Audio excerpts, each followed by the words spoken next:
Rash manages a hedge fund that has performed inside of the top 1% of all hedge funds for years. She has many publicly traded strategies, one being called the Holy Grail. I have actually built and have running on my chart behind me here. But I think that my personal reversal strategy might be even better. Her Holy Grail strategy is really simple. Buy dips on strong stocks, and she utilized two indicators to objectify those values. Strong stocks are above the 50 simple moving average, and they're dipping when their RSI, based on a length of just 2, dips below 10. She is then looking to lock profit when that same RSI set to a length of 2 breaks over 70. So really looking for the first pop after the dip to get out and lock in profit. And it's not that her strategy performs poorly. I have it set up to take $5,000 positions and to scale in up to 10 times. So as long as the buy conditions are true, it will enter up to 10 times. Like you see it enter 3 times here. That's how I like to run my reversal trading strategies. You can see up over $9,300 on NVIDIA. And I want you to keep track of these numbers because we're going to compare it with my strategy. Up just shy of 17,000 on Apple. If we go look at SPY, just shy of 7,500. And let's look at like one more stock kind of out of the big tech sector. Let's go to Waste Management, up just over 8,000.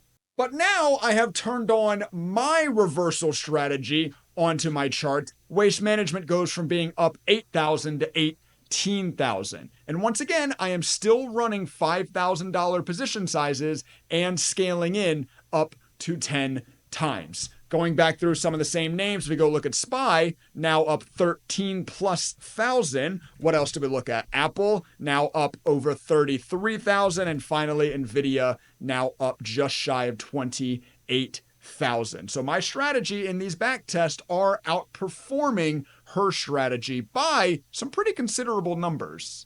What's the most visual difference you can notice between Linda's strategy and my strategy?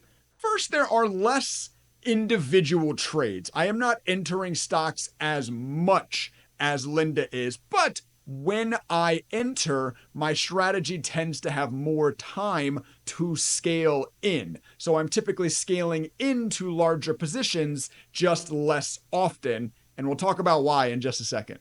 Second, you might notice that our strategies visually look almost exactly the same. There's a simple moving average, there's an RSI, we are buying dips and getting out very quickly on bounces. I just want to state that before doing research for this video, I had never seen this strategy, never even heard of Linda. It just kind of seems like we both stumbled upon a similar idea. I mean, obviously, the thesis behind the idea, maybe almost every single trader has. Buy dips on strong stocks. It's just kind of funny that in order to objectify both of those setups, dips and strong stocks, Linda and I both ended up using simple moving averages and RSIs. Maybe great minds think alike.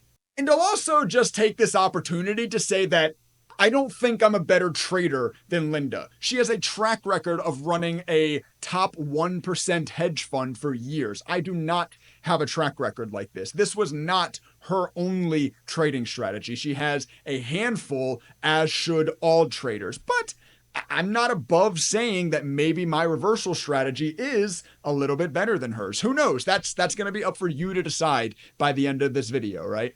So as I just mentioned, I am also making use of the simple moving average and relative strength index indicators. However, instead of a 50 length simple moving average, I am using a 200 length simple moving average, just giving a little more time to this average line to determine macro strength above. And instead of a 2 length RSI, I am utilizing the default length of 14. And for my entrances, I will enter, obviously, if the low of the current candle is above the 200 simple moving average, and if the RSI value, remember, with the default length of 14, is below 40. that is when I begin scaling in. And once again, just like Linda, I use the RSI to signify bounce for exit. I get out when my RSI value crosses above 45. And in using that default length RSI, I get a little bit of a smoother line. It's not so rippy, quick, just in, out, in, out, in, out with the dip strategy. Instead, when the dip starts, you'll notice the RSI value here. I get really a bit of an elongated opportunity. Hey, scale into this thing, begin scaling in maybe a little earlier than Linda would, but just keep scaling in, keep chilling. You're allowed to enter up to 10 times. In this instance, we go 3, 4, 5, 6. We scale in 6 times. So not even really close to our maximum before this bounce begins. And then once again, just kind of like Linda's, we look to get out quickly. I have always found in my back testing, as I'm sure Linda did as well, I'm sure this is how we both landed on almost exactly the same strategies by doing extensive back testing, that when trading reversal strategies, you're not really looking so much to hold the trade. It's not a continuation strategy where you're looking to hold and capitalize on the momentum. You are actually buying downward momentum. So you're looking for the first bounce to get out.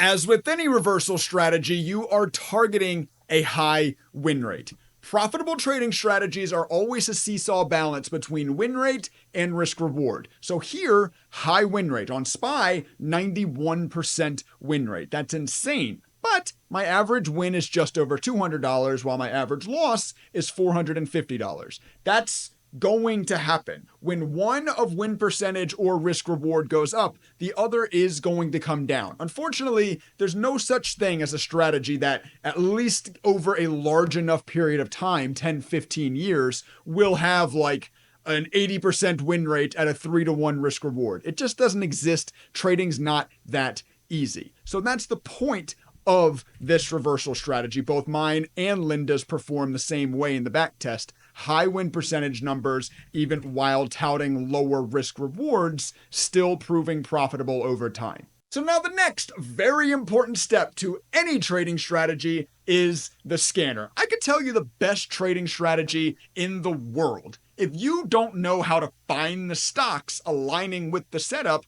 you're not going to make any money. So in the scan tab of ThinkorSwim, really, you can create any types of stock filters you want. You can filter down to any types of stocks that you like to trade, be it a certain price, be it a certain market cap, volume, etc., etc. Then you're going to add a study filter, and in the pencil of this filter and within the ThinkScript editor, we are going to write a simple line of code that simply mimics the conditions for the entrance on the strategy. So the low of the current candle must be greater than the simple moving average function with a length set equal to 200, and the relative strength index function must be less than 40. I'm going to run this on the daily time aggregation, as this is a swing trade strategy, and I'm going to sort my results by a custom column that I have built within my ThinkorSwim scanners. What this column is doing is it is performing the percent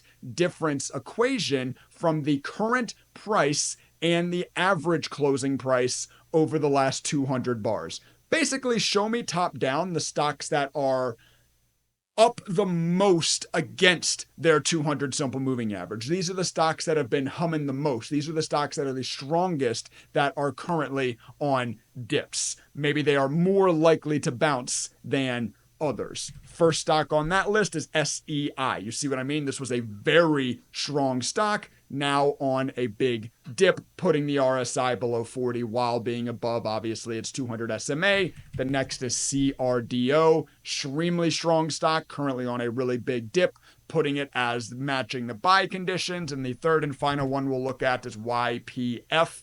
This is a very, very strong stock, currently on a very nice multi-day pullback, in which obviously above 200 SMI, below 40 on the RSI, the reversal strategy has already begun scaling into this thing.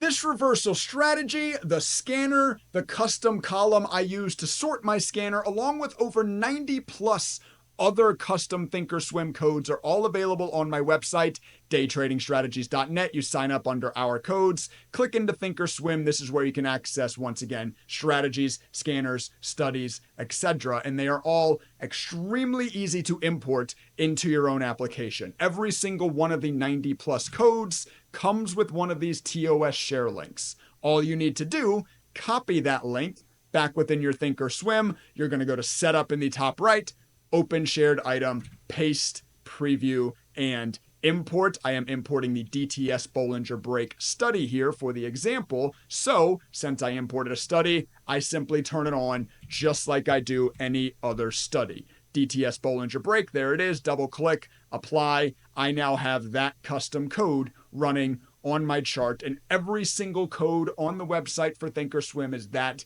easy to import. So daytradingstrategies.net, linked in the description down below. Click on our codes, check out the price, read the reviews, decide if it's something that can help accelerate your trading journey. Sign up today and become a better trader. So today we took a deep dive into one of my favorite swing trading strategies, and really we did the full stack. You got to see the strategy, you got to see the studies I use, you got to see the scanner, and even the custom scan column. And I think that my reversal strategy might even be better than Linda's, who manages a top 1% hedge fund in the world. I don't know, maybe I'm gassing myself up too much. Maybe you all disagree. You can let me know your thoughts on my strategy versus Linda's in the comment section down below. And while you're down there, please hit like on the video if you learned something. Make sure you subscribe if you would like to continue learning. And with all that being said, I'll catch you all in the next one.